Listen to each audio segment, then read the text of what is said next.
అతి చిన్న వయసులో 18 ఏళ్ల వయసులో భారత స్వాతంత్ర సంగ్రామ పోరాటంలో భాగమై మాతృదేశ దాస శృంఖలాల విముక్తి కోసం బ్రిటిష్‌కి వ్యతిరేకంగా పోరాడి ఉరిని వరించి ప్రాణత్యాగం చేసినటువంటి భారత ధీరుడు ఖుదీరామ్ బోస్ గారు. ఖుదీరామ్ బోస్ గారి యొక్క జయంతి డిసెంబర్ 3వ తారీఖు. ఖుదీరామ్ బోస్ గారు పశ్చిమ బెంగాల్‌లోని మిడ్నాపూర్ డిస్ట్రిక్ట్‌లో జన్మించడం జరిగింది.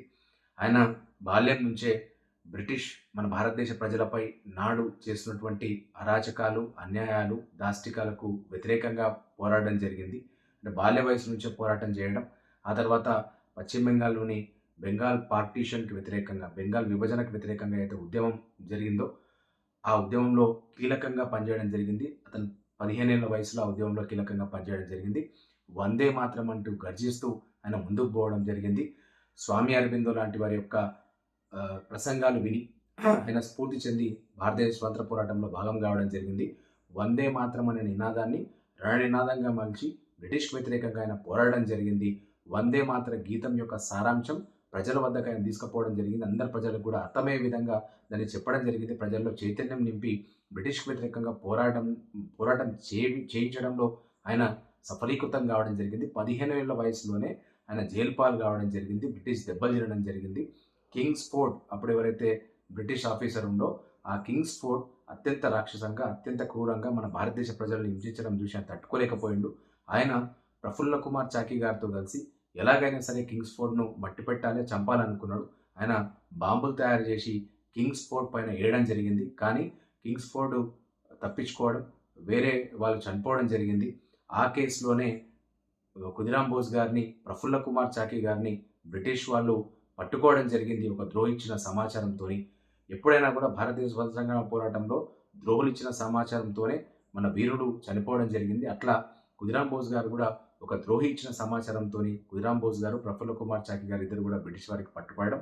ప్రఫుల్ల కుమార్ చాకి గారు బ్రిటిష్ వారి చేతిలో చనిపోవడం ఇష్టం లేక తనను తానే కాల్చుకొని చనిపోవడం జరిగింది ప్రఫుల్ల కుమార్ చాకి.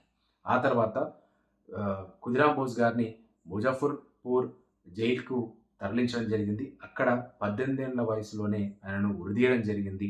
అయితే జడ్జి ముందర ప్రవేశం పెట్టినప్పుడు జడ్జి నీ చివరి కోరిక ఏంది? నీకు ఉరిశిక్ష విధించిన అంటే ఆయన ఒకటే చెప్పడం జరిగింది. నాకు చాలా సంతోషంగా ఉంది. నవ్వుతూ చెప్పడం జరిగింది. నా భారతదేశ స్వాతంత్ర పోరాటం కోసం, మాతృదేశ విముక్తి కోసం నా ప్రాణాన్ని నేను అర్పిస్తా ఉన్నా. అయితే నాకు చివరి కోరిక ఏందంటే ఇక్కడ ఉన్న వాళ్ళందరికీ కూడా నేను బాంబు ఎలా చుట్టడంలో నేర్పుతా అని చెప్పి ఆయన చెప్పడం జరిగింది. అంటే ఎంత ధీరత్వంతో ఆయన సమాధానం చెప్పడం మనకు అర్థమైతా ఉన్నది. ఆ తర్వాత ముజఫర్పూర్ జైల్లో ఏదైతే ఆగస్టు 11, 1908 నాడు ఆయనను ఉరిదీయడం జరుగుతుందో నవ్వుతూ ఉరికంబాన్ని ఎక్కిండు. చేతిలో భగవద్గీత పట్టుకొని చివరిగా ఆయన ఒకటే అనుకున్నాడు. నేను నా దేశం కోసం 18 ఏళ్ల వయసులో, ఇంత చిన్న వయసులో చనిపోతా ఉన్నా. మళ్ళీ పుడతా. మళ్ళీ 10 నెలల్లో ఏదో భారతదేశ గడ్డపైన ఏదో ఒక తల్లి కడుపున పుడతా. మళ్ళీ బ్రిటిష్‌కి వ్యతిరేకంగా పోరాడుతూనే ఉంటా.